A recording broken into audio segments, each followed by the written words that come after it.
Giving you the real from A to Z surrounding the Dallas Cowboys. News, updates, rumors, transactions, takes, and more. So strap up, Cowboys Nation, and start your day off with A to Z Sports. Live with Will Steele. 3, 2, 1. Here we go.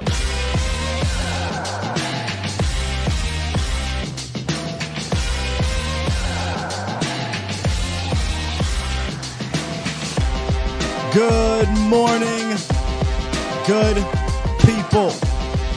Welcome to A to Z Sports Live, presented by the Cochran Firm and Boston Scientific. We on YouTube, we on Facebook, and of course, I am your host, Will Skywalker Steele. Boom! Senior Bowl, baby. That's how you know it's time to move on. Once you start talking Senior Bowl, that's a wrap for your season, man. Today, we start the next process of this offseason, of this draft season, the first part of draft season. And it's something that I'm starting to turn into a yearly thing. I'm bringing my good brother Foots on today to talk about the Senior Bowl. Some guys the Cowboys should look out for, keep your eyes on. Some guys, Cowboy fans, should be keeping their eyes on, since we know the Dallas Cowboys will be drafting someone from today's practice and on Saturday's game. Good stuff. Foots always brings the heat. He is so in tune to this draft situation, and I come to him every year like, yo, you one of the 5 guys, a Power 5. You part of my Power 5 when it's time for me to start draft season. And I know when I bring him on, the season's over. So, hey, man, look, we're going to put the season to bed and try to figure out how we get better through this here draft and maybe free agency. I got around to listening to Stephen Jones's interview or whatever at the Senior Bowl, and he kind of said some of the same old things, even brought up pie and all that stuff. But we'll talk about a little bit of that in the roundup because the Jones boys did bring up the running back situation in regards to Zeke and Tony Pollard. So we'll have a quick little, call it an update, more of a nugget on what they said, and then we'll bring Foots on, and we'll start talking a little bit about this draft and start figuring out how to get better for the Dallas Cowboys. But what's good? What's up with y'all, Bomb Squad? Bomb Squad! How y'all doing this morning? Anybody in the DFW area? The weather was still a little bit crazy yesterday, but today it's supposed to be like, let me see. I know y'all not in the DFW area don't care.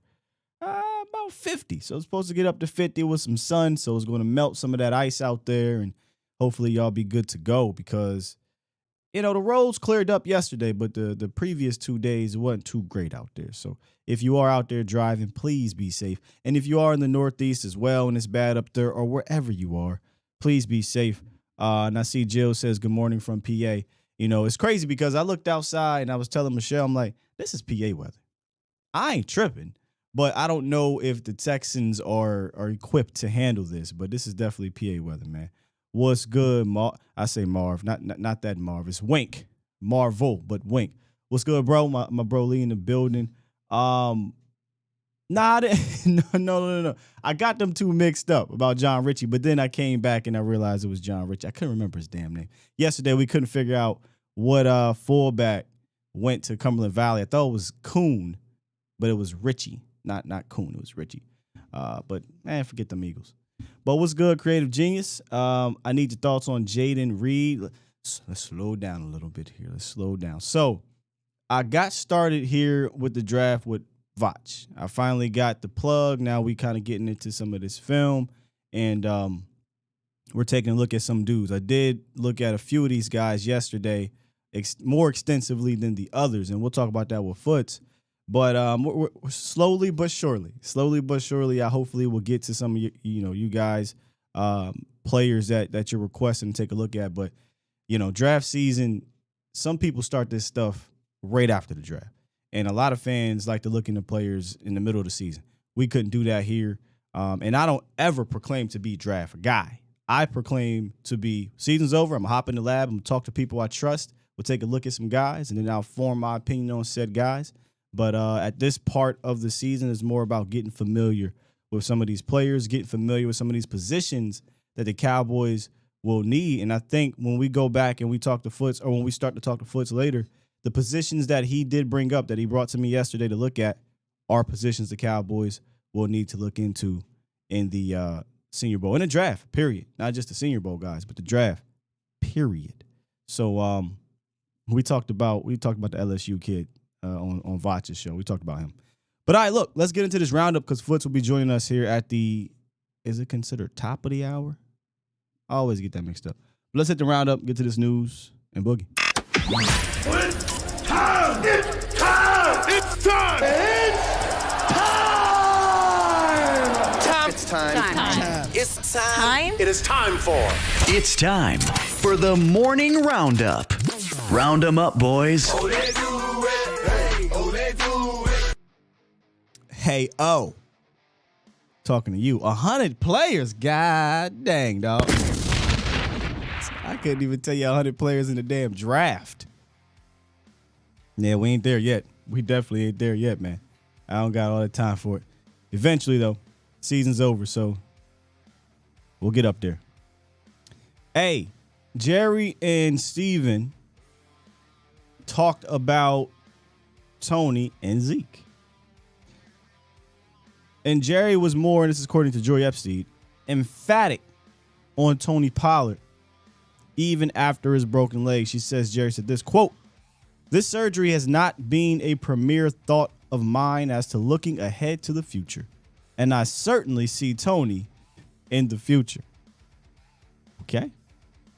That's what Jerry is saying about Tony. Here's what Steven is saying about Zeke. Do we want him back? Oh, yeah, we want him back. Sure. But do the numbers work? Sometimes it's a hard business, and I think he knows that.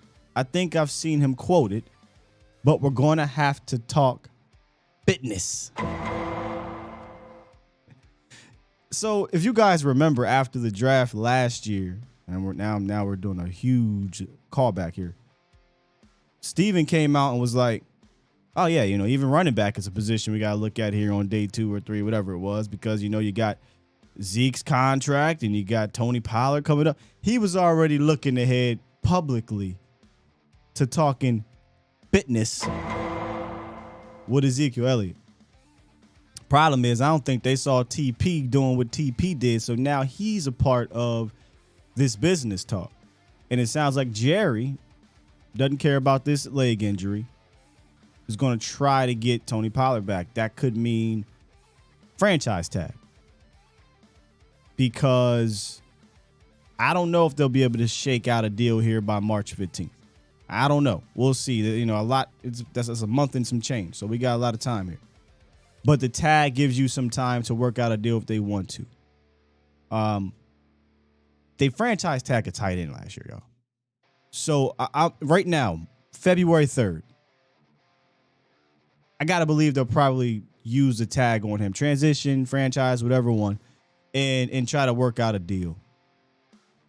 But Zeke is the one I don't know, man, because if they let him go, they could save $12 million as a June 1st cut, and they love their pie. $5 million if they cut him before June 1st, if they want to use that money for a Tony Pollard or somebody else.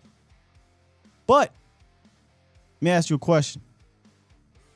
Is there a world where Tony Pollard and Ezekiel Elliott are back on this team? Is there a world where they're back on this team? Because, last season, before the season started, I said we could be looking at a totally different backfield. 2 years ago, I said, hey, next year could be looking like the last year for these guys. And now it's here. I would still lean towards could be looking at a totally different backfield. Jerry's world.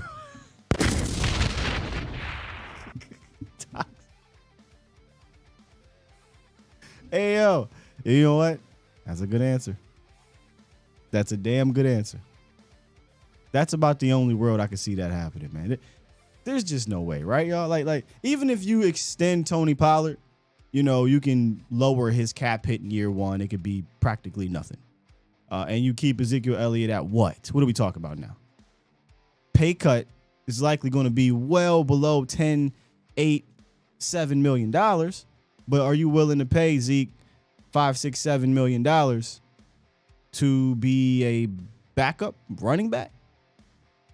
Find me a team in the NFL that's paying a backup running back $7 million, $8 million, $9 million, whatever the pay cut's going to be. If that's the case, hey, I'm wrong. But I don't know too many teams that's doing that. And when I say backup running back, I say that for a reason. Tony Pollard, if he returns, should be your starting running back, your featured running back, whatever you want to call it in today's business.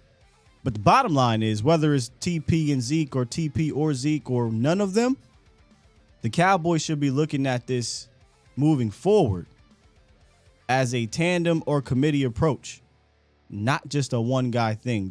The league has moved forward with that, man. The last of the Mohegans, I had this conversation yesterday, I think it was with Vach, is basically Adrian Peterson, if we're being honest here. AP is the last of the Mohegans, and I know you got the Cooks of the world and whatnot, the Le'Veon Bells, but those dudes, and not Cooks, but the Bells, they last a few seasons, and then those teams are looking to move forward. But nowadays, it's about having multiple guys. I said it coming to this year. Love this tandem, but if you want to lean on the ground, if you want to lean on the defense, use 3 dudes. Malik Davis showed you some things. He's going to be on this team next year. Regardless if TP or Zeke come back, I think he should be a part of this thing. And if none of them come back, then obviously the guy you draft that comes in is going to have to form a tandem with Tony Pollard. With Malik Davis. But even more important to me is, what does my scheme look like? That's what I want to know. I don't even have Derrick Henry as that guy, to be honest with you. I mean, and I know, and here's what I mean by last of the Mohegans. We were talking about generational guys. My bad. Generational guys and guys that I don't look at Henry as generational. And I don't mean to get at Derrick Henry. But I guess he is a guy that you give the ball to 25, 30 times and you try to win ball games that way. But we see how that works out. And they take him off the damn field, which is wild. Let's get into the Senior Bowl stuff. Pretty interesting statistic here. I mean, we talked about this last year, how the Cowboys rely on the Senior Bowl a lot. But it's 7 straight years, and could be really 8 if you count who they signed as undrafted free agents. But 7 straight years, the Cowboys have at least drafted one player they scouted in the Senior Bowl. And last year, at least under Will McClay, is a all-time high of who they drafted. 6 of the 9 players were from the Senior Bowl. 6 of the 9 drafted players are from the Senior Bowl. And when you go look at the list, I mean, it's not like it's a bunch of random dudes. I mean, even if you date all the way back to 2014, these are guys who became, some of them, staples of the team. We're talking about Zach Martin, Lyle Collins, obviously Dak Prescott, Jordan Lewis, Ced Wilson. Then when you get to the closer to the present, Neville Gallimore, Terrence Steele, Sean McEwen. In the last 2 seasons, Osa, Chauncey Jabril, and then last year you had just a gang of them dudes. Sam Williams, Jalen Tolbert, Jake Ferguson, Matt Willetsko, Damone Clark, and John Ridgeway. And it's looking like Jake Ferguson is going to be a part of your future. Sam Williams, obviously a part of your future. Damone Clark, a part of your future. And we'll see what's up with Jalen Tolbert and Matt Willetsko. Obviously, John Ridgeway was let go. But the Cowboys absolutely love the Senior Bowl, and they're down there right now, obviously, looking for guys to bring in to be a part of this. And I'm all for bringing guys in from the Senior Bowl, man. I love, much like college basketball, I kind of miss guys staying around because they're more mature, not necessarily always better or ready than the other guys. But if you hit, like the Cowboys have hit, on some of these Senior Bowl guys, they can make an impact, right? They can make a big impact, and they're more football mature, per se, than some of the underclassmen in the draft. And that's not saying they're better than those dudes, but I think the Senior Bowl is a great event, and it's a great way to kind of replenish your squad with some young, experienced players, if that makes sense. Somebody in on the lines already. Do we got time to get somebody on the horn? Let's see here. Foots will be calling in a few minutes, but let's talk to some folk, man. Let's get this out the way real quick. Call in 351-999-3787, the Pulse of the Nation hotline, presented by my guys Larry and Brian down at the Cochran firm. Cochran cares down there, guys. So if you're out there on these roads and it's still crazy and you get into an accident, hit up Larry and Brian. They will fight for you. They'll fight for this DFW area community, as they have been doing for years. They handle all their civil cases on a contingent fee basis, meaning if there is no financial recovery, they charge no fee. Hit them up, 1-800-THE-FIRM or CochranTexas.com. Who's sneaking up in here early, man? Who's this? Good morning. What's up? What's up, Still? It's your boy from Charlotte, 704. Charlotte in the building. What's good? What's up, brother? I ain't called in a while, but I was thinking this is my plan for the draft. I was thinking we should draft O-line again, maybe guard, maybe even I think we should draft guard, maybe even if we got a good center, and then I think we should go sign Odell, so we don't have to spend money on a receiver that we don't know that's going to hit or miss, and then maybe D-tackle linebacker. D-tackle linebacker probably a little bit lower on the totem pole for me, but the offensive line, I'm with you. Wide receiver, I didn't really hear you bring that up in the draft, but that's up there for me. I'm sorry, not in the wide receiver. I don't think I want a wide receiver. Draft a wide receiver. I think I want to draft I want to pick up Odell, an experienced player. I saw him running the other day on his IG. Look like he's back, but I wouldn't mind picking up Odell. If we can make the money work, make it work for us. And I think we should draft O-line just to make it more comfortable. We got to make it super comfortable for Dak. Because I felt like the pocket was clean in the last game. But no matter how clean the pocket is, I just feel like we got to make it super clean for him. Because I don't know what happened to Prescott. I like Dak, but these last couple of years has been on the decline, man. And he had the numbers, but I'm talking about. Yeah, I was about to say. Not numbers. Not numbers wise. Still. Not even number wise. Play wise. I feel like not everybody really dives into the nuances of everything, but what declined for Dak Prescott? I think just being able to read the field when it's pressure. Like I feel like Dak lost his confidence in his O-line when he felt like the O-line could get beat. I don't even know how to explain it. I feel like he declined, but you don't know how to explain he declined. That sounds like so many Cowboy fans. I'm not coming at you, but I had a guy on Twitter, my guy Joey Ikes, asked people to, I love this project. If you get a chance, go read the thread. It's hilarious. He said, tell me, what exactly did Dak Prescott regress in as a quarterback? And he was saying don't use interceptions, but I'll even let you use the interceptions because I can give you a reasoning. But where has he regressed is what I'm trying to get at. Well, and if you don't know, then that's fine. Just say you don't know. Still, this is the thing. You remember last year before the season started, I called you about Dak making that same throw. Was it not a check down throw to Wilson? That was an interception to Cedric Wilson. And it seems like I watched the same game over. And it was the same. Against the same. No. It wasn't the same. There was no same. That interception was different. But where has he regressed? Is what I was asking. Oh, okay. Where has he regressed? I think that he doesn't play as well as he used to when the pocket, like his pocket presence. Like I think he gives up a little too early. Like he could stand in there one more shot and make. Because I'm gonna tell you what. Still, I was watching the game and I watched some of the replays and I saw. Not that game, because we know the game was bad. But you said over the last 2 years, Dak Prescott has regressed when, everything from film to statistics would say that's not true. But I'm trying to hear from you. Where has he regressed over the last 2 seasons? I think in his decision making, man. That's it. That's all I can say because that's all you can say. Gotcha. And yeah, that's just from my point of view. And I just ask Cowboy fans to show me where, because the Dak Prescott. I'm not gonna say it's hard to do. It's hard to explain because everybody loves. I know everybody loves Dak, but what? I'm saying that what? You been living under a rock? Yeah, but this is what I say though. Still, everybody loves Dak. Hey, still, this is my thing. This is my saying. This is my saying right here. Still, I believe Cowboy fans are like the police. They shoot you on the camera, and the police shoot you on camera. We watch the video. And we see the interception, and we're like, nah, that was Kellen Moore's fault. It's hard for me to bro. What backwards world are you living in? First, you said everybody loves Dak. That is false.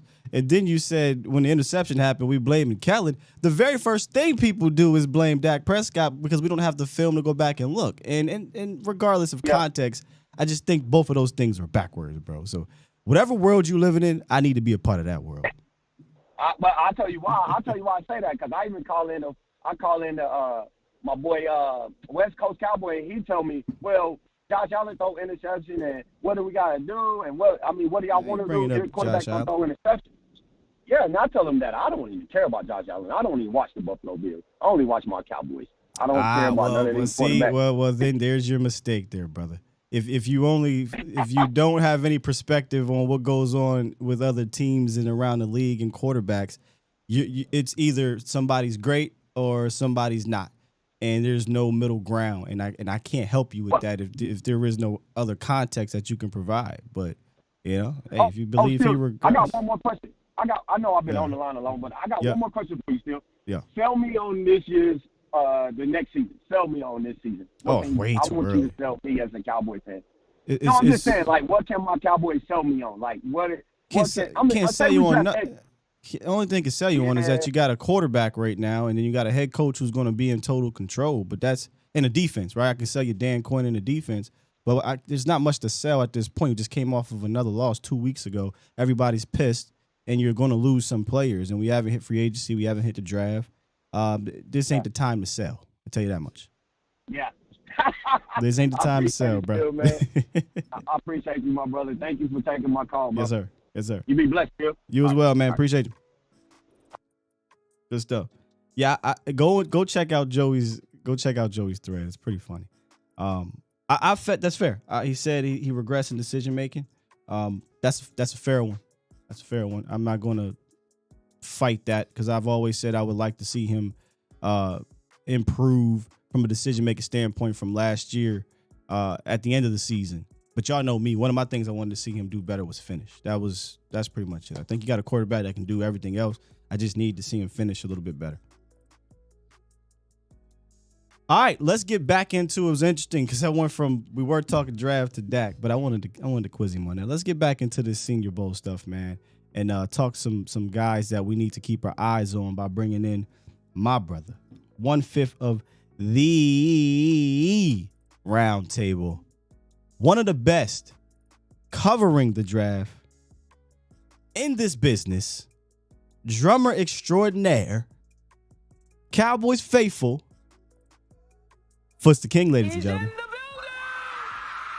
Sky Walker Field, thank you for having me. You like how I set that up? Listen, you like how I set that up? Man, I was like, dang, Sky he locked that in. How you doing, buddy? I'm good, bro. How you? This is your favorite time of the year, man. Christmas for me, Sky. What's up? This is Christmas for me, for I sure. already know, man. I already know. When did you start getting into the draft and the Senior Bowl guys? Was it during the season, end of the season, right after the season? When'd you start? So I always do Bruce Feldman's freak list. And then I do, like a few magazines throughout the year where I just keep my eyes on guys and who I need to keep an eye on. But obviously during the season, like I started tweeting about Bijan Robinson. You can go find the tweets like during September. But it's like, fans don't want to hear that at that time. So during the season, you're keeping an eye. And then once we start getting to the All-Star games, and then obviously once we're done, I really dig in. I get my hands on all 22 as much as I can.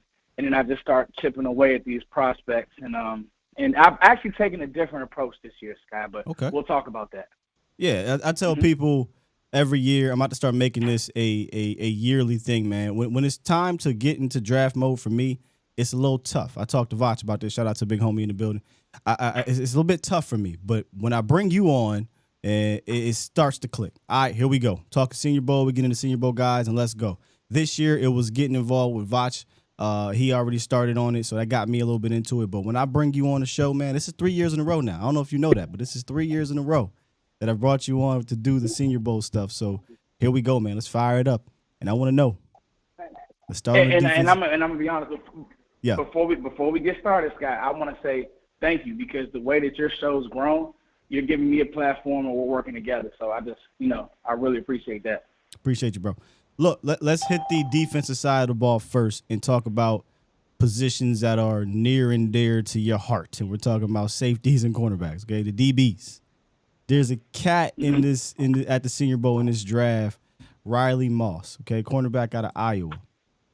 Is he about to be the next Jason Sehorn, dog? He can play. And what's going to happen is does he move to safety? I think he can play corner, Scott. I think he has the build, and I think the big thing, and it'll be funny during the combine workouts, will be how does he run? And, guys like Desmond King, I remember covering King, he was great in coverage, but he was his own corner because he was slow. Like there's no other way around it. Yeah. So if Riley and some of those Iowa kids, they're smart, they're really well coached, but they're slow. And so as long as he can run and he runs well, I think that he'll be in good shape, Scott. I really do. Two-play corner.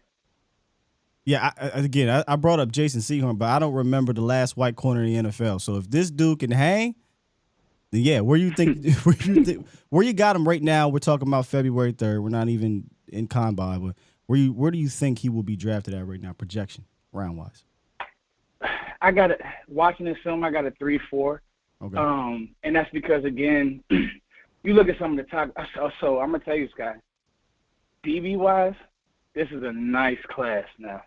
You start looking at it, I mean, hey, this class now, it carries into the third round with some guys that can go and with some traits. And so, to me, if you're talking about, a guy who, who can play on the edge, you're talking about a 3-4. grade for him. But that's not to say that won't rise. I want to see the workouts. Right. Because if you remember last year, Alec Pierce, receiver, yep. another white athlete, and this is not a knock, but he came to the combine and knocked it out the park. Well, he gets drafted high by the Colts, where it was early on you maybe had a 4 or 5 on him. He went second, right? He gets drafted in the earlier rounds. Yeah, he won the second round. Yeah. So these guys can help their stocks, guy, and I think that he'll be able to do that if he tests well. Okay. Let's talk about Sidney Brown. 5'10" 200-pound safety who was super productive this past season. 6 picks, 7 pass breakups. We both like the safety position. Tell me about Sidney Brown. Do you like Antoine Winfield Jr.? Yes. Then you'll love Sidney Brown. That Illinois defense guy has some players on that Illinois defense. And Brown was one of those guys. Like, he legit, I'm not going to lie to you, Sky, he can play the position. The only knock is he's 5'10". And that's a knock. But if you cut on the tape, you cut on the instincts. I mean, you look at the instincts, you look at it's so funny because he's built like a running back, but he has all the traits of a good safety. He's just built kind of square to be a safety. If you really look at his build, Sky, you'll see what I'm saying. It's kind of it's just tough because high pointing, maybe getting boxed out by tight ends is going to be tough for him. Sure, but we often talk about the IQ really of safeties. What does IQ look like? Oh, it's off the charts. It's off the charts. I'm serious. His IQ, if you're talking about IQ, you would draft him in the first round. Oh, wow. But we got to be honest. Oh, yeah. I'm serious. He understands route recognition. He understands stems. He understands what defenses are trying to do. He's very physical. But we know that the draft is always going to be the underwear Olympics, and like this team, it's the measurables Olympics. Now, I think they're trying to get away from some of that, but we got to be honest. Dan Quinn wants a basketball team back there. And so that you're right. You're right. You know what I mean? We got some lengthy safeties. Yeah. Yeah, he wants a basketball team, and he's not wrong for that because that's the way he wants to play defense, and he has the skins on the wall to be able to build that type of team. What about this? So we're talking about Dallas Cowboys. Talking about the safety position. Is Sidney Brown a guy that can move around like a Donovan Wilson? Because Dono could be on his way out due to contract wise, and I don't know how you feel about Malik. Like, Malik didn't have the year I thought he was going to have. He wasn't bad or anything, but I feel like, okay, we can start to look for maybe replacing Malik, right? Does he have Malik capability to play on a roof or Dono capability to be sort of a kamikaze missile, around the line of scrimmage and using that athleticism because he has a track background to kind of fly all over the place? Definitely more Dono than Malik. Okay. But I say that to say he's definitely better in coverage than Donovan Wilson. Like, Donovan Wilson is by far your toughest player on this team. Like, I highlighted the play where he just destroyed Deebo Samuel in the playoff game, and it was just like, he's that guy. And I think that Brown has that in his bag as well, Scott. But I think he's better in coverage. I just think he has a better feel for what teams are trying to do in coverage. Yeah. I'm telling you, man, that Illinois defense, watch when you get to the film, Scott, you're going to be impressed with those corners. He's likely going to be the first safety I go check out, the way you describe it. I haven't looked at any safeties just quite yet.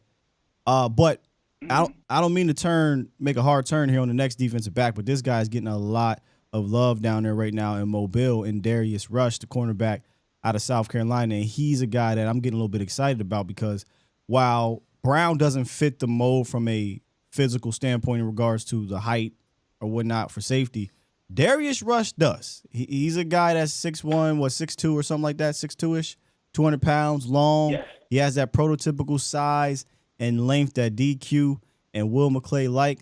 And when I was doing some digging and reading, I saw this, and it reminded me of Trayvon Diggs because he has a wide receiver background. It said, quote, Rush's knack for mirroring and running routes for some of the wideouts in attendance has popped every day during practice, and this was down at the Senior Bowl. Yeah. I'm going to say this, guy.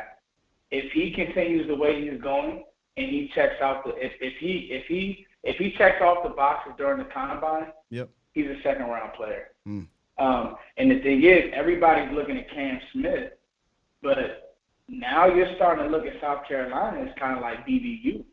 All right, I mean, we're talking about J.C. Horn. Yeah. You get what I'm saying to you, Scott? Like, and these guys have a feel for how to play defensive back. When you watch him, let's not talk about his mirror ability. Watch his eye discipline. He does not take any bait. If you're trying to set him up at the top of the route, he will not panic until that ball's in the air. He's watching your eyes, and then he's going to play through the football. That's what I'm looking for. And he's tall. Yeah. He's a basketball player.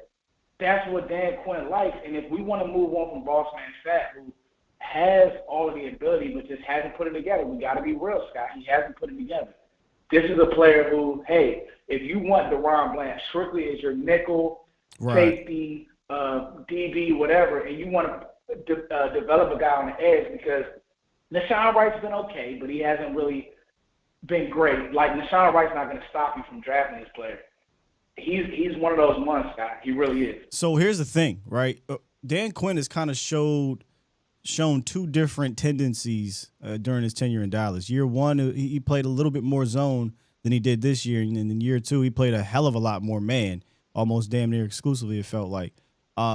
Can this kid man up on the outside and have to deal with one-on-one without too much safety up? Because we've seen that Dan doesn't necessarily like to pay attention to the other corner with the safety. So can he do that? Oh, dude, yes. Like, the only thing that I struggle with Russ with is he's a little grabby. He's grabby. But so is Dave coming out, because that's how they, SEC defense, hey, we're going to get physical, right? But, like, he's a little grabby. But it's so funny because for as grabby as he is, like, the feet aren't bad. You know what I mean? Like, it's clear that, like, Nashawn Wright just can't turn and run with quicker guys. But, like, Russ can. Oh. So, again, like, I'm telling you, like, it's just impressive because, again, you're watching one-on-ones, and those one-on-ones are catered to the receivers. It's just a fact. But then you see it, and it's like, oh, these people can't separate. And we're talking about the top guys can't separate from them. So that's interesting. Yeah, and if I saw on day 2, I believe, of practice, he was clocked at 21.65 miles per hour, which was the fastest of that day. So it seems like he has some of that athleticism and speed to carry these guys. Just can he stay with them? And I read some things. It was man guy, zone guy. He's more of a zone guy, but can he be a man guy? And give me a little bit of confidence in that. To me, I like him as a man guy. The reason why I like him as a man guy, in the same breath that I said that he is grabby, I think he's going to do his best work when he can redirect and be physical. I think that's when he's going to do his best work, Scott. All right, let's switch it over to the offensive side of the ball. You gave me a couple old linemen to look at. Actually, no. Before I get to the offensive side of the ball, there was a linebacker. I'll make sure I don't skip over the linebacker. Let me make sure I'm getting this right. Is it Dayan? Is it Dayan? Dayan Henley. Dayan Henley. Dayan Henley out of Washington State, about 6'2", 232. At one point, I would think, okay, that's right in the realm of Dan Quinn's. He likes those smaller guys, but lately he's been drafting dudes 6'3", 240-ish. He brought back LVE. He signed Barr. I don't know if the size thing fits anymore for Dan Quinn. But what's up with Dayan Henley? So the thing about Henley was he just stood out in the sense of he can cover very, very well, and he runs very, very well. Now, some of the fit issues, yes, because they're doing inside run. I wouldn't say he got washed, but it's easy. Like when guards got on him, it was kind of rough. But it wasn't so rough that it's like he can't play the position. But the way he runs, the way he dealt with tight ends out the backfield, it just looked natural, and the hips were outstanding. Like, linebacker play in the league now is hips. If you don't have it, you just can't play that position anymore. Like, it's crazy how that position has changed so much. But he definitely does have this guy. He does. And he's a guy who had a lot of tackling production. He played, where Washington State plays football, they're playing a lot against a lot of spread offenses, this, that, and the third. So you're going to want to see how, when you're playing against more compressed, heavier personnel, how does he slide downhill, how does he sit downhill. So linebacker, running back, the actual game will tell us more. But I just like the way that he moved in space to be a linebacker. Can he play the middle, or is he more going to be on the edge or outside linebacker type? I think he's more of an outside backer type. Okay. He did play in the middle at Washington State, but I think that he's more of an outside backer type. Gotcha. In the league. Gotcha. Yeah. All right, now let's switch over to the offensive side of the ball, because I want to get to two positions that I think the Cowboys are definitely going to have to keep their eyes on, and two that I think will come out of this draft with one of these positions down here at the Senior Bowl: wide receiver and offensive guard. And I want to start with the big guys, man. First up is John Michael Schmitz, guard center out of Minnesota, and was doing some digging on him. And much like last year, if you remember when you came on here, Foots, the first lineman you sent me was Matt Waletzko. So I went and looked at Matt Waletzko, and I was like, man, interesting dude, right? And then lo and behold, we drafted him. So I went to look at John Michael Schmitz, and I was like, oh. He can play center too, and I know Tyler Biadasz is coming up on a contract year, even though he's in the Pro Bowl. And I was like, man, this kid look like he got some power. I read that he's a smart kid, and also read that he can do well in the inside zone and gap scheme. So, what you got on John Michael Schmitz for us? Now, Scott, isn't that crazy? Full circle. How much work we do, man. That's beautiful. Yeah. Wow. Now let's talk about Schmitz. Hey, man. Schmitz. That's his last name. I thought it was Smith too, but it's Schmitz. So Scott, we're drafting at 26, right? Correct. If you tell me I love receiver, and I know Cowboys fans love receiver, but like you have a chance to get the best interior lineman, what are you doing, Skywalker? Still? So wait. Run this back. Say this one more time. I told you. Yeah, you put me on spot. You put me on spot. I was gonna make you uncomfortable. Yeah. I had to do it, Scott. So you got a chance. You got a chance to get the best interior lineman, because what ends up happening is tackles go, and there are going to be some tackles that are going to go. Like the kid, Maryland tackle is going to go. Ohio State tackle is going to go. So okay, with those players leaving, not saying leaving, Sky, but with those players flying off the board at tackle, you're going to have some guards and some centers and some tackles who will be projected better at guard, staring at you at 26. Now, your offensive line is already what? It's good. Do you want to make it? Yeah, great? It could be better. You can add guys. So let me get this straight though. You're saying Schmitz is a round one projection potentially to you? Sky, Schmitz and another player we want to talk about could come in and fortify this line. Like you got to understand, Sky, with him, the power is exceptional, but it's also the leadership and the coaching that he got in Minnesota, to where he's built like a guard. He's actually bigger. He's bigger than McGovern. Okay, he's bigger than Biadasz, and I know that was a big issue for a lot of people. Now Biadasz just came on, but a big issue for a lot of people with Biadasz was he's a smaller center. He's small, and he's bigger than both of those players. Listen. So you could definitely have that conversation. If you could tell me this could potentially be a Landon Dickerson type of situation, where the Eagles drafted what they thought was going to be their replacement center, but he ended up showing out at guard because Kelsey came back, hell yeah. Slide him over there at guard if he can play guard, and then, if Tyler Biadasz goes and they want to move him back to center, because like I said, I read up that he was a smart center. You need your centers to be one of the smartest, if not the smartest guy on the offensive line. Then hell yeah, because now I got a 2-for-1 type of situation. Not that he's a smart center guy, that he was the anchor of that offensive line. Okay. That he was the anchor of that, one of the anchors of that offense.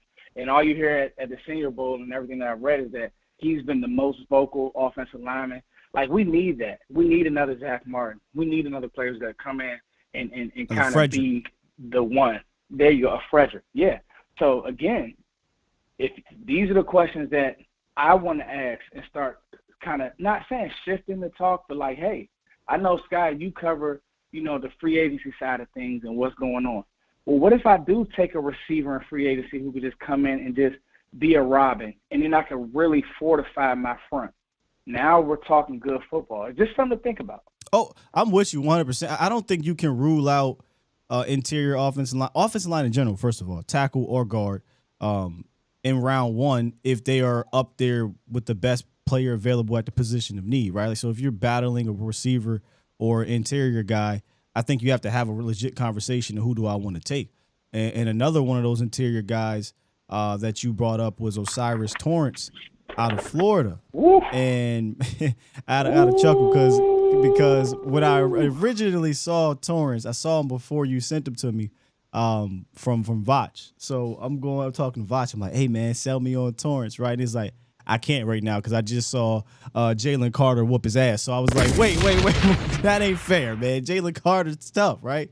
But Torrance seems to be a guy that's a top, 75 player in this draft. Or are we talking about a potential fit in Dallas, though? Now, I want to sit down and really watch that film with Scott. I think Jalen Carter wants some reps, but I also think that Torrance wants some reps as well. And Jalen Carter is arguably the best player in this draft. Right. But he wasn't able – I'm going to tell you this. He wasn't able to walk him back into Anthony Richardson's face. I saw it happen once. He wasn't able to do that. I did see it happen once. I actually got it up on screen. I did see that happen, though. But look, we're talking about Jalen Carter, though, bro. I mean, look. That's a top 5 player. Right. Okay, consistently. Okay, let's consistently, Scott. Because we get, we get cherry picked. But so here's the thing, though, right, Scott? With him, I think that the pass sets he struggles with. But okay. I think that's why you coach. I think that if you're really talking run sets and you want to maul people, that's where he becomes special. And I think that's where he is special. Oh, my God. And he plays big. You see what I'm saying? Yeah. He plays bigger than what he is. And so, again, the feet sometimes struggle. I don't know if you want to get him out in space. That's crazy you said that, bro, because I got in my notes. I was like, it looked like the feet kind of just stop sometimes. Yeah, I know. But you know what, though? Watch this, Scott. I kind of had that with Tyler Smith. Like, it was times where he was so strong and so dominant that he didn't marry his lower half with his hands. But he was able to clean some of that up in the league, and he actually pulled better than I thought he would be able to when he got to the NFL. So, again, coaching doesn't stop when you get to the league. Now, when you hear Torrance talk, he wants to be that type of player. Like, yeah, Jalen Carter got him, but every team doesn't have a Jalen Carter. And we got to remember this. It's another point.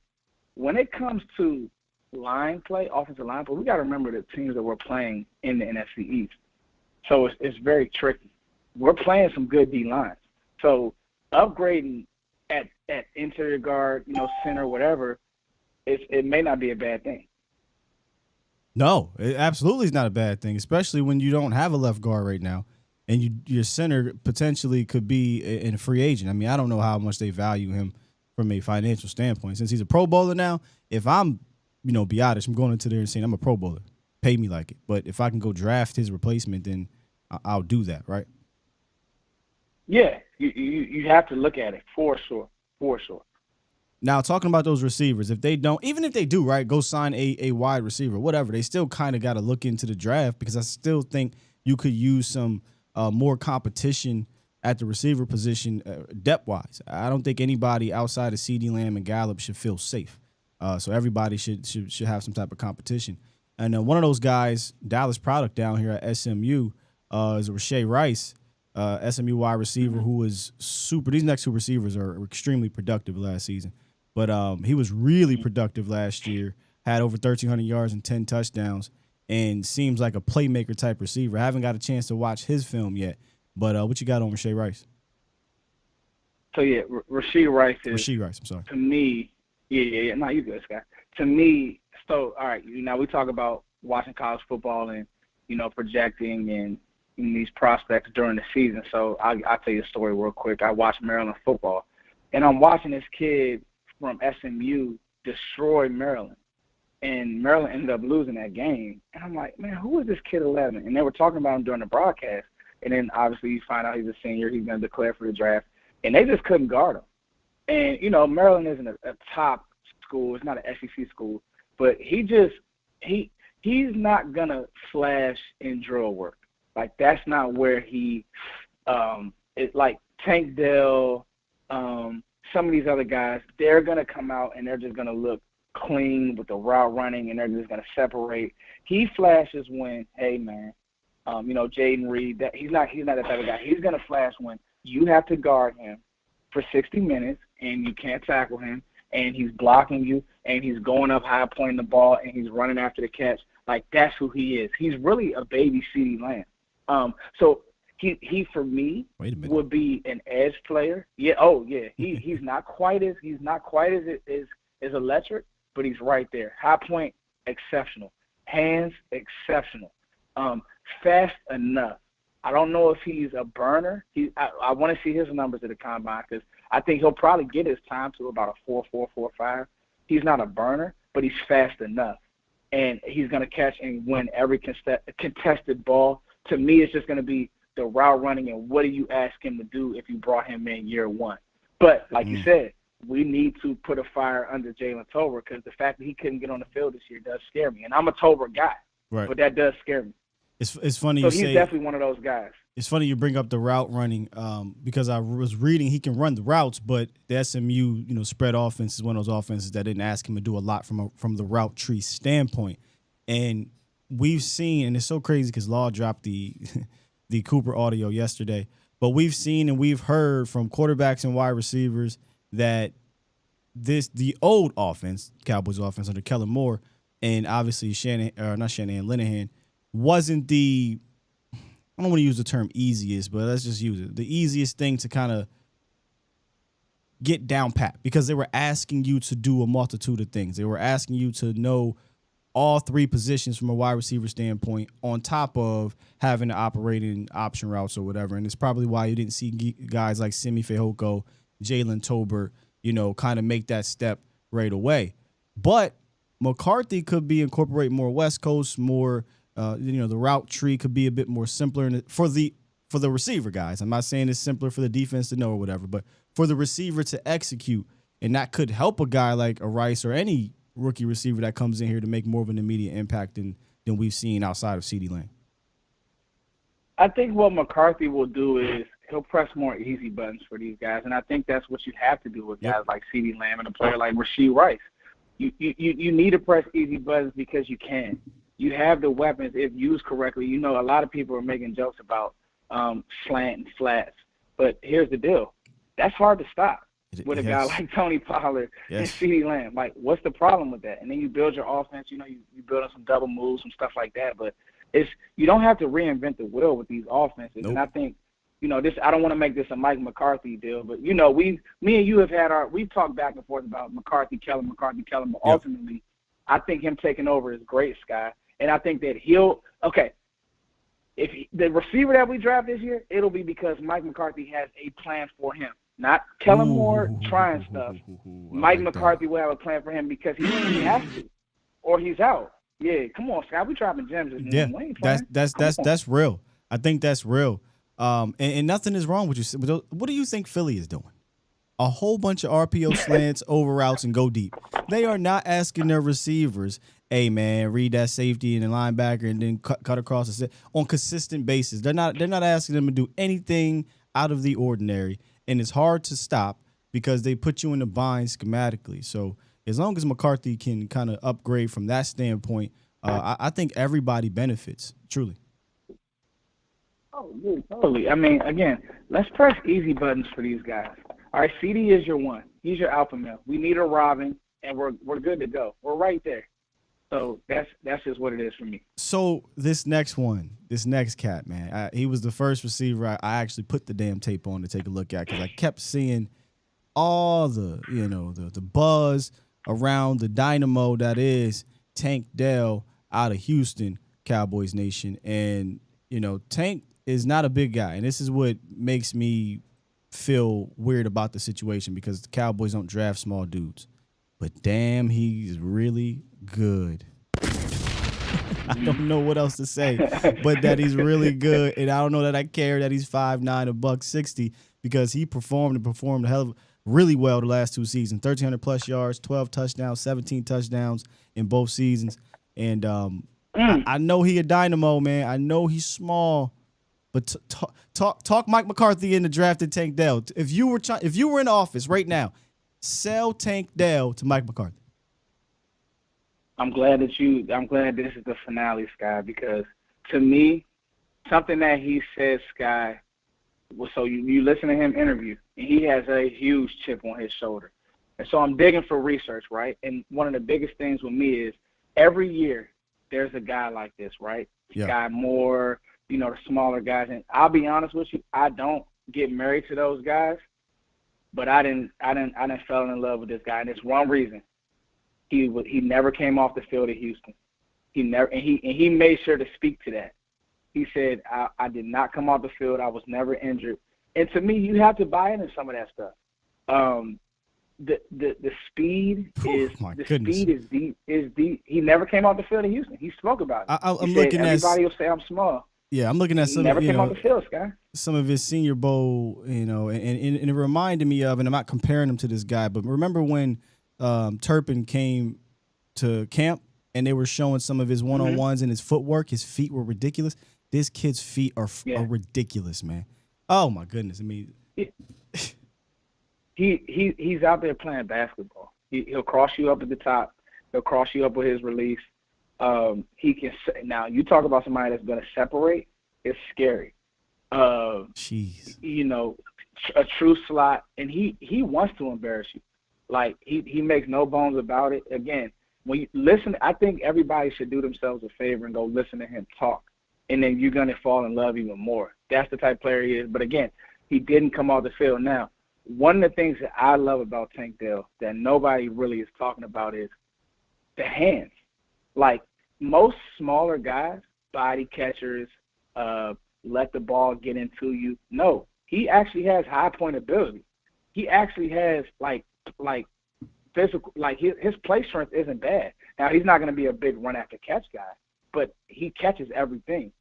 So to me, and he'll be staring at you. I think he'll be staring at you in the second, third, fourth round. It's worth having a conversation if you haven't went receiver early, because the headliners, Jordan Addison, Quentin Johnston, Rashid Rice will be one of the headliners. There's a few more headliners. Those will be the guys, but if you have a plan, it's very tempting. I'm not gonna lie to you, Mike. Mike, you might want to talk to me. So when I saw all the buzz and I watched the Senior Bowl highlights, okay, let me go actually watch some games, and I only watched two. Cincy and what was the other team? Can't remember the other team. Cincinnati, Texas Tech. That's what it was. Cincinnati and Texas Tech. And one of the things that I saw was something I actually saw you talk about on Twitter is that they obviously he's a little dude, so they like to stack him, right? They don't really want him to be at the line of scrimmage getting physical. And you said you wanted to see what he can do on the boundary. I don't necessarily think he'll be used. If he was to be drafted here in Dallas, right, I don't think he'd be used on the boundary anyway. I think they'd probably put CD out there if they want to bring back T.Y., whatever, sign Odell, whatever. Michael Gallup, and I think he'd be more of a slot guy that you would stack. Would that be a concern to you if he's only primarily a slot guy? I wouldn't say it's a concern. Again, I would say it's Mike having a plan for the player. Gotcha. The truth is you need juice. So you need somebody who's going to separate at times when you're getting bracket coverage from CD, and you need somebody who's going to step up and make big catches. If he can come in and do what T.Y. Hilton did all year, I mean, when T.Y. Hilton got here, that's a win. Like, as a rookie, that's a win. And then he'll develop as he gets better. I mean, as he gets older, and he'll grow into his man body, but that's a win. Again, the 40 is going to be big for Tank. I want to see how, truly straight line speed fast he is. He goes out there and runs a 4.4. Now you're talking about second round type vibes. Anything 4.3, 4.4, you talking some good stuff. I hope he does run the 40. Some of these guys, he's had such a good Senior Bowl, he may not. So I want to see him compete at the combine. But he's one of these guys, and I'm not gonna lie to you. He's gonna fly up the boards during the process. Sure. Yeah. When I was watching it, I kept coming away with, even when he didn't get the ball, he just seems mature in his route running. Like I'm not calling him Coop or anything like that, but you could see it on film with Coop coming out of Alabama, right? Like, oh, okay, this guy is going to translate as a route runner in the NFL for sure. Julio Jones, another guy like that, he's going to translate in the NFL. I think this guy's route running is going to translate in the NFL. So if he doesn't have the 4.3, speed, I think he'll still get that type of separation just from being good at borderline damn great at running routes. Oh no, you don't have to mince words with this guy. He's a great route runner. Yeah, you can say that. He's a great route runner, bro. We got to be honest. We got to start thinking about these things and giving these young guys credit. They play so much 7-on-7. They train so much. They come into the league ready to go. Look at guys like Chris Olave. Olave isn't much bigger than Tank, and he came in with bad quarterback play and had an outstanding year. And it's because he can separate and he can run every route on the route tree. I think that Tank has some of that same ability. So it's really going to be interesting. Yeah.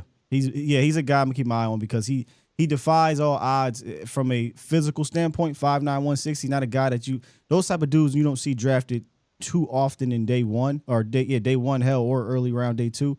But we did see the cat from he went to L.A. What was his name?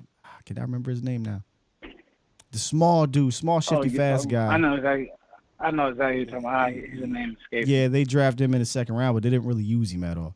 But I think this guy's a better player because he's more of a complete wide receiver, not just kind of I hate to use the term one-trick pony, but just a speed guy, run downhill or run down 9 routes or what have you. But this guy can do it all.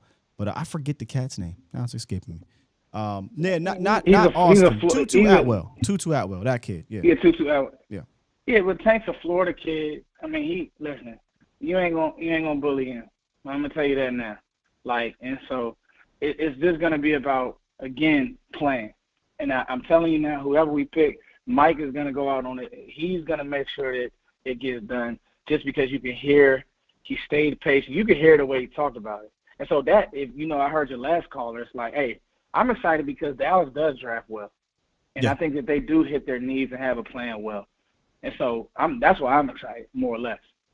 Yeah. Hey, Foots, man, this is fantastic stuff. I'm going to run some of this back myself. I recommend some of the nation runs this back as well. But it's draft season, baby, and I know you're going to be involved from here all the way to April. So let them know where they can find your work, whether it be on Twitter, YouTube, Facebook, wherever.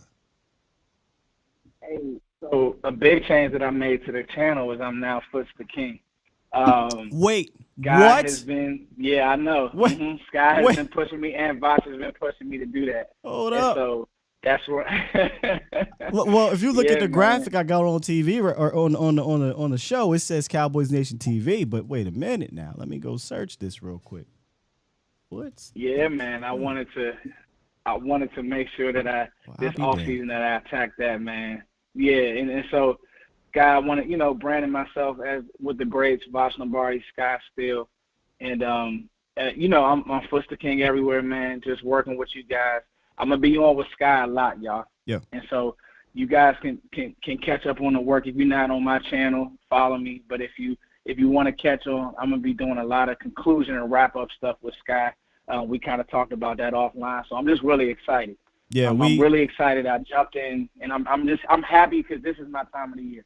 For those that don't know, we did the first day. Was it the first day? First day of the draft show last year. Day 1, round 1 of the draft show. We still got that in our archives. I want to check that out. We're doing it again if all goes well, time wise and whatnot. And we're gonna make it even better this year, man. I'm excited for that. So make sure y'all stay tuned for that, man. I'm super excited, Sky. I'm gonna hang up and I'm gonna listen. Peace. All right, bro. Appreciate you. That is Foots the King, ladies and gentlemen. It is always feels good to do this with your brethren, right? Shout out to my boy Vosh Lombardi in the building. No show today, but he's also obviously the founder of the Roundtable, right? That's what I like to call him. He don't like that, but I like to call him. The founder of the Roundtable. You got Foots, who does great work. Okoye is killing it right now with some of the guys. Law is obviously Law Nation, one of the pioneers of this whole thing, and just to be a part of these dudes is pretty dope. But Foots and many other content creators in Cowboys Nation and putting in work right now, man. Putting in work. I mean, You got Professor O in the building right now. I saw somebody drop Keystone. He does draft work all year round.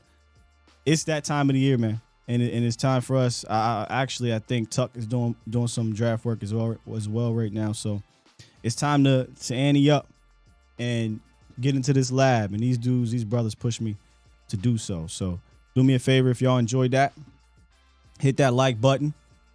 Again, like he said, this will be more of a regular thing. Don't know if it'll be weekly or not. We'll see what's up with that. But it'll be more of a regular thing as we build up to the draft. Last year was kind of more last minute. This year, we're going to build up to the draft show, and I'll try to one-up myself.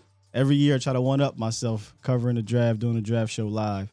It'll be my 4th year in a row doing it. So we'll try to make that one bigger and better, and we'll have Foots involved per usual. Let's take a quick break, and then we'll jump back into the phone lines and the chat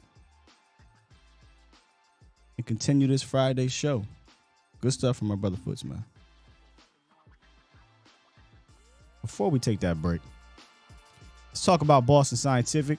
If you're one of 39 million men that suffer from ED in the U.S., Boston Scientific has created edcure.org to help you. To get started, go to edcure.org, take a quiz, learn the severity or risk of ED, and if you have a condition that puts you at a higher risk, you'll find customized content, Cowboys Nation. The fastest way to find your best cure is to contact edcure.org, brought to you by Boston Scientific. You're listening to A to Z Sports. Do it live! At some point, hoping to broadcast In front of the millions. of Cowboys fans to bring you the real. But for now, strap up and here's your host, Skywalker Steele. I'm Luke Skywalker. I'm here to rescue you. We'll do it live. My man Foots finally changed his name. Disregard Cowboys Nation TV that was on his handle. It's Foots the King. Twitter, YouTube, Instagram. Go holla at him.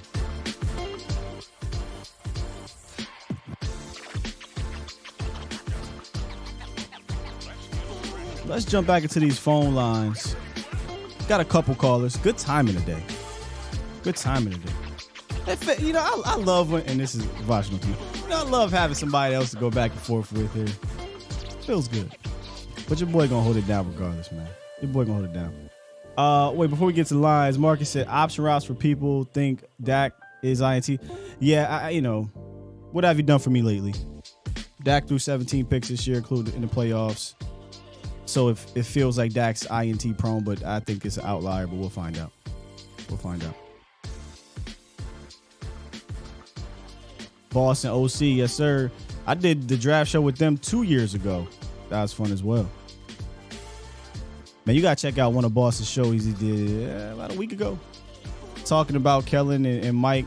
Man, that was a W stream. Go check that out. Reek. What's good with you, brother?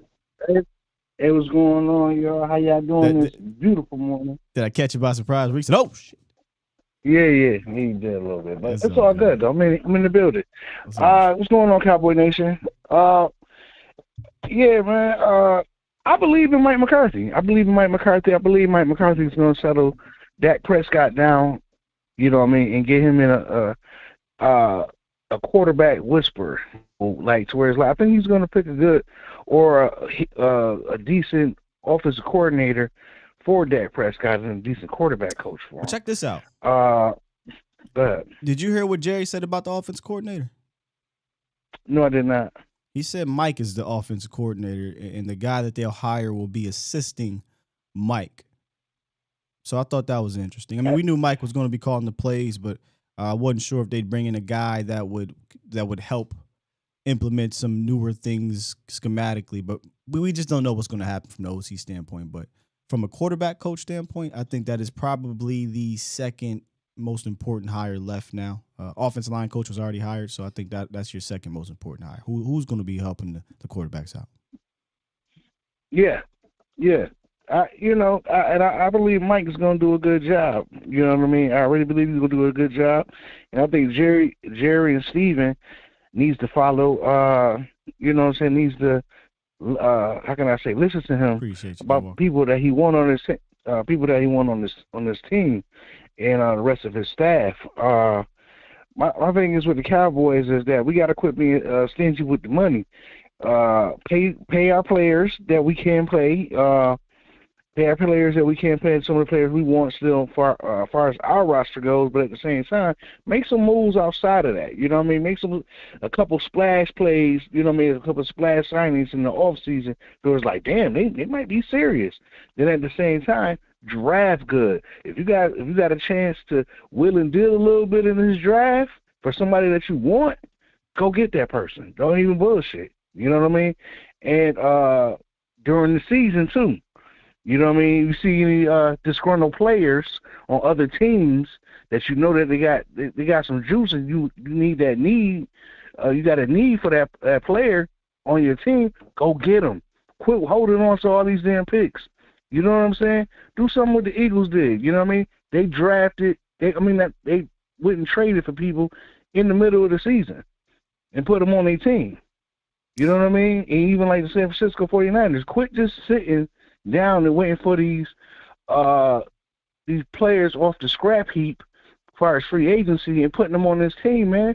We need juiced up players, you know what I mean, on this team. I really believe we're not that far away from our goal. And a couple tweaks and stuff like that, I think we can do something. If we got to let older players on this team go, let them go, man, or try to trade them. Do something with them. Quit just trying to hold on to everybody that been on the team for years, but we still ain't, you know what I mean? Like, we can get younger. We already a younger team, but that's just how I look at it. But other than that, Sky, I'm up out of here, man. You have a good weekend, man. You as well, man. Peace.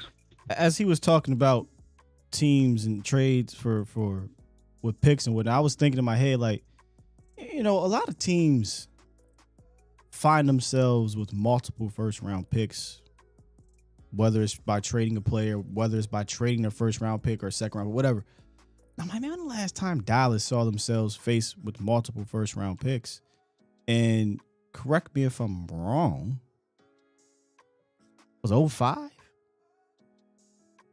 Spears and Ware, and if I'm not mistaken, that came from trading out of the first round, where they could have drafted Steven Jackson, but they traded out of the first round and took Julius Jones later in that draft. Is that right? 2005?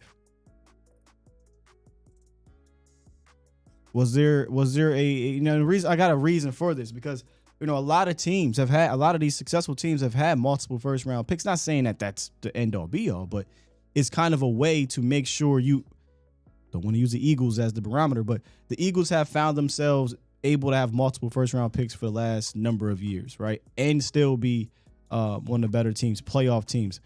Miami, but they messed that up. San Francisco, Kansas City, whatever. By trading, whether it be a high-end player on their team or trading draft picks.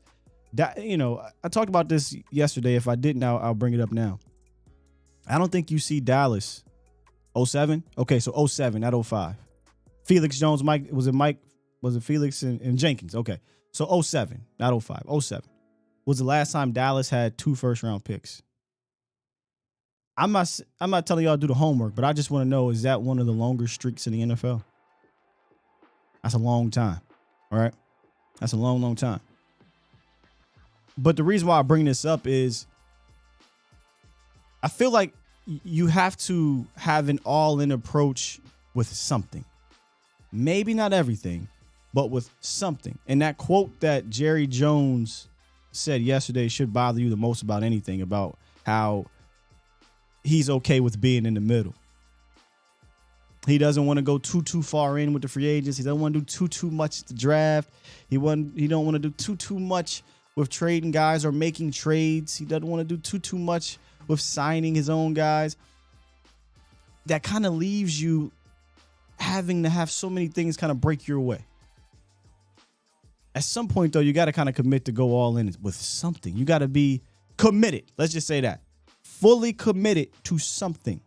And what's wild is for a team that drafts extremely well, you would think they'd be more of a wheel and deal type within the draft umbrella, meaning whether it's trading a player for draft picks, whether it's trading up or down or getting first round pick. They don't do that. They don't seem to do that. And last year I said, look, they draft great, right? They draft well, whatever you want to call it. They draft really, really well. But if you ain't going to partake in the trade department for established players, if you ain't going to partake in free agency, unfortunately, you got to draft better. That ain't fair, but it's the truth. You're going to have to draft better if you do not partake in those other departments the way some of these other teams kind of commit themselves to. The Chiefs, man, perfect example. I know we're all into the Rams and the Eagles of the world, but people forget teams like the Chiefs and the Patriots for years. For years. I did a whole research project on the Patriots because so many people thought the whole Patriot way, right? You heard Stephen Jones last year. We want to do it the Patriot way. No, you don't. Because the Patriot way was involving all three different departments of team building. Because if they weren't as good in one, they would use the other as a crutch. But the Chiefs have done that. The Chiefs have made trades. They've traded away. The Chiefs have paid players. They paid their own. They've used free agency. They've done bargain shopping just as much as you have, but they've also paid for other guys. I digress. 850, what it is, what it do? Hey, how you doing, bro? I'm all right. This Dallas Sports 1977. How you doing today, 1977. Good morning, good sir. I'm blessed. I'm at work right now. At work, tour bus work, and I got to go to Atlanta on Sunday to do a convention up in Atlanta, Georgia. But right now, I'm a little bit down now, but because of our team. But I'm just holding on. I haven't did a video lately because I'm a little still upset about us not doing what we need to do. Fair enough. But I think we need to. I think we need to triple areas. We need somebody like Aaron Donald in the middle. We need a very strong safety. Somebody like how the Seattle had those safeties back in the day. Somebody like that. I think we need to. I don't know. What about Jalen Tolbert? Do you think somebody, a great teacher, somebody can help build him up and teach him how to be a wide receiver? I think he could be a good receiver. You know, something when we were talking with Foots earlier, if you missed that, make sure I run that back. I do think Mike McCarthy, taking over this offense is going to help Jalen Tolbert because I don't think Jalen Tolbert is going to have a super huge learning curve to go through if the scheme changes. If it remains the same, then he may face some hurdles, but regardless if it remains the same or not, Jalen is going to have to step up himself. But I think McCarthy should be good for these receivers. And one of the guys to watch out for, and this is very early, this is February, but this guy fits, if you go look at kind of the mold of who's had success with Mike McCarthy, is Simi Fehoko. He's a guy I think you should really keep your eyes on because he's a big, fast wide receiver. Has a big catch radius, and McCarthy likes to use bigger wide receivers. I agree. I mean, the reason why I just got a great feeling about Tolbert. I mean, if you can look it up in how back in the day, how second string and third string wide receivers, Butch Johnson was a second tier receiver, but Butch Johnson on our. He played with Tony Hill, Drew Pearson, Golden Richards, back when our Dallas Cowboys was a dynasty in the 70s. And that's the reason why I named my name Dallas Sports 1977, because that team was the first string and second string receivers was one of the greatest units. Roger, back then Tom Landry ran a West Coast offense. Okay. And I really do believe that Mike McCarthy can help this young man. Tolbert reminds me of Butch Johnson. If he has some teaching, I think that young man can do it. I really do. I just got that. It's just a gut feeling. That's all I got to say right now. Because I've played, I've coached, and I can see great potential in this young man. I think he just needs some teaching. And Mike McCarthy, I think if our owners give him a chance and take their hands off situations, I think Dallas can do something. But as long as the Jones family keep messing stuff up, we're gonna be dealing with this situation for the next 27 years. Oh, you know what I say all the time, 1977. They're not going nowhere, unfortunately. I just want people to understand that they are the catalyst to this failure. But the players and the coaches have to overcome that. That's just the way it is here. So, and that's not going to change. Yeah, that's the tree. That's the apple tree we've been dealt with, and we have to deal with the apples fall on the tree, and we have to catch them before they hit the ground. I totally agree with you, bro. Yeah. Hey, keep up the great work, bro. Thank you, sir. It's been a pleasure, bro. God bless, and I'll talk to you later, okay? Fantastic call. Thank you, sir. Yeah, the wide receiver conversation was good, and I'm really intrigued to see. I mean, we probably won't see it for quite some time. Maybe when is minicamp? June? Something like that. We probably won't know exactly unless they tell us exactly what we're going to do from a schematic standpoint. But I am interested to see if McCarthy, taking over offensive things will help these receivers a little bit more. I saw, and I'm going to get to these super chats in a second. I see another one just came through. But the super chats almost kind of directly affect what Will said here, Mr. Barney. I see what you're doing here, but he's basically saying, so the receivers are going to be good with McCarthy, so that means Dak should be good with McCarthy, right? I mean, yes. I mean, Dak was good with Kellen. He should be good with McCarthy. It's more so about, can McCarthy utilize these guys to the best of their ability schematically and whatnot, whereas Kellen wasn't doing that. Kellen was like, this is what we do, you're just going to do it. But can McCarthy take these guys' skill sets and maximize them with this scheme? Regardless of McCarthy or Kellen, I think Dak will be good. I'm not worried about Dak being good. Can we be good against a San Francisco defense, though, if we run up against them again? Can we be good or better in critical moments? Can we be better finishing? Things like that. But if you look at this from a macro type of situation, I think we'll still be good. I think we're past that, right? We're past just being good. We need to be great in certain moments to get to where we want to go, especially if the front office is not going to supply you with the same type of effort that other teams are doing. So you ain't got no choice. So hopefully that answered your question. I don't really know. And you're trying to get me to have receipts. Yeah, I expect Dak Prescott to be good. And if he's not, call his ass out. But I don't recall him not being good in a season. He's been since 2017, really. He's been good. But B. Bird dropped a super chat, a couple of them. Super chat. Drafting wide receiver Pickens would have changed our season. If you go back and watch that show, me and Day 2, me and Mo were praying for George Pickens to fall to us. We just missed out on him. We missed out on Sky Moore as well, man. George Pickens would have been fantastic. Would have been fantastic. John Jones, appreciate you, man. Super chat. Just dropped two to drop two. Thank you. And then B. Bird. Super chat. Dropped another one that said, how much do you think the option routes affected him? Dak Prescott, that is. I think a lot. When you remove the guy who runs those the best and a smart wide receiver, probably your smartest one, and Amari Cooper, I think you see what happens. Guys aren't on the same page, and that is what it is. I think you'll see these interceptions go down, man, unless dudes just completely tip him in the air or he just completely regresses from a physical standpoint. But this is literally an outlier from an interception standpoint in his career. Now, if he does it next year, now we have to talk about, is that an issue? It was an issue this year, but is it an issue from a career standpoint? I don't have to tell you. Mike McCarthy, and just let him talk to you about it. A lot of great questions today, but this is my favorite. So we get to talk a little ball here. But no, I've never been a big option route thrower.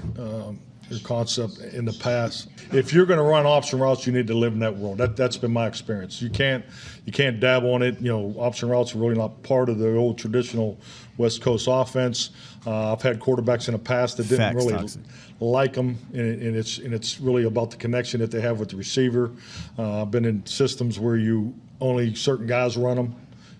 This is the most aggressive system that I've been in as far as many people that do run the option routes. And so I think you see our commitment to practice. We practice, option routes. You're putting the decision making into the receiver's hands. It's not into the court. Quarterback obviously has ultimate decision where to throw the ball, but there's decision making in a route as opposed to, maybe just one route adjustment. So it takes a lot of extra time. And that's something I don't think people quite understand enough. That just kind of goes over their head. But I'm telling you, man, that's not something that you just whatever. If you're going to put the decision making in the wide receiver's hands, then those wide receivers need to be like that. Coop was like that. Hell, we saw Lamb struggle with it this year because he's obviously still a young receiver or whatever. But now we're putting that decision in, Noah Brown and Michael Gallup, who barely has been playing the last 2 damn years, and he only run a couple goddamn routes. CeeDee Lamb, who is still obviously learning. Yeah, there's going to be issues.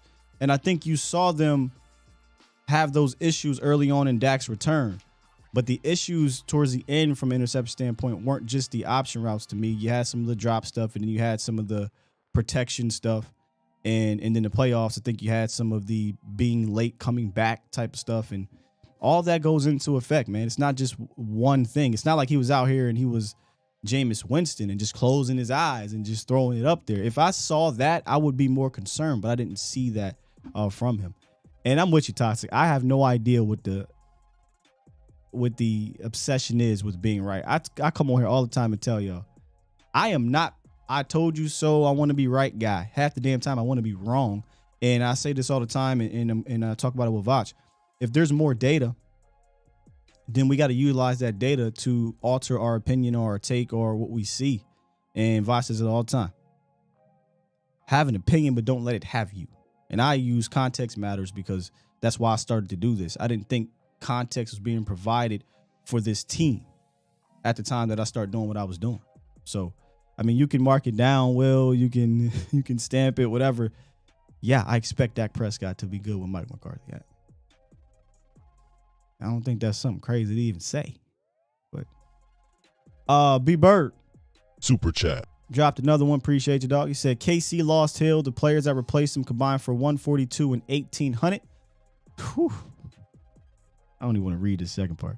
The players that acquired for Cooper. This is ridiculous. Combined for 12 receptions, 172 yards.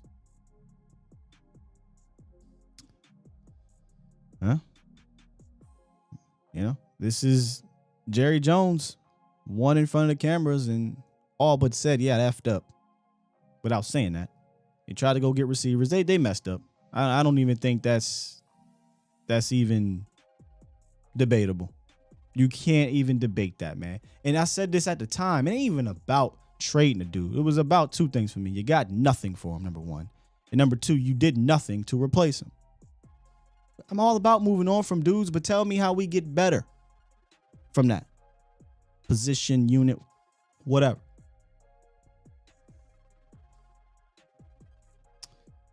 I mean, listen, my guy, if you can, I don't know how you live like this every day when it comes to Cowboys content, my nigga. I can hear us now. If it goes left, says we'll be blaming McCarthy and what we'll be blaming whatever the context tells us to. I can't see the future, my guy. If Dak absolutely sucks, we gonna blame Dak for absolutely sucking. If McCarthy comes out here and runs the ball on second and first and second down every game, then we gotta call into question Mike McCarthy. If the offensive line is terrible, if the receivers aren't good, if the running backs are, we're going to call it out. What is the obsession? What is the obsession, Will? Oh, that's right. you want to send the mob to the quarterback. You want to talk about holding somebody's receipts. That's one I don't think I ever can let go. Fam, if we ever have the ultimate success with this quarterback, you can't come celebrate with us, man. You can't come celebrate with us. You want to get him kicked out of Dallas. You want the mafia to go knock at his door. That's wild. Yeah, Threzzy. That's what it seemed like. Rolo says, dumbest thing that Jerry did is destroying Cooper's trade value. Yeah, I mean, we can go on and on and on. I know you don't think the Arian Foster, well, I done gave you too much airtime, but sir, the Arian Foster interview was hilarious and a parody. Are you talking about the script thing? Oh man, we so far gone. Hey, look, appreciate y'all for being here today. If you enjoyed the show, if you missed the show, you missed Foots coming in, breaking down some of the, I believe, 6 players that we are to look at in the Senior Bowl. Make sure y'all run that back, man. Foots does fantastic draft work. Vach does fantastic draft work. Those two dudes literally almost pushed me almost literally to get into the lab and get right from a draft standpoint. I don't ever pretend to be a draft guru. Like I told y'all, I rely on guys I trust. I know. I do some of my own research and I come up with my own opinion. And we will have a big board of sorts. We will be doing more draft shows next week. We'll be talking about what we saw from the Senior Bowl, who stood out, what the Cowboys are talking about. And then we'll hit our second part of the Hindsight series. So make sure y'all come through and tune in for that. Meanwhile, hit that like button, man. Subscribe only if you enjoy what we do here. I'm not one of those that need you to subscribe. Just to subscribe only if you enjoy what we do. Make sure y'all have a safe and fun weekend as well. The weather is broken here in Dallas, so we should be cool. All right, we should be cool. And if you are watching the Senior Bowl tomorrow, I'll be on Twitter. Hit me up. Ask Skywalker still. I'll try to tune in best I can. Got some running around to do, but if I miss it, I'll come back and I'll run it back. And let me know some guys that y'all saw that stood out that I should check out. So many content creators right now are tuned in or into this draft and draft work. So there's so many outlets to reach out to. But if there's a guy you want me to check out, hit me up. I'll try to get to it best I can, man. Appreciate y'all for being here. Salute to the mods. Salute to my guy, Professor O. In the chat, holding it down as well as off the chat. Appreciate you, man. With that said, we're going to hit this button and get this weekend started.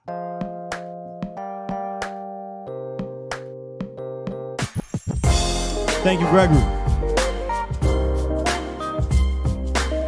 Who got paid today? Why have a drink on me? I'm not sure what time it starts, CJ.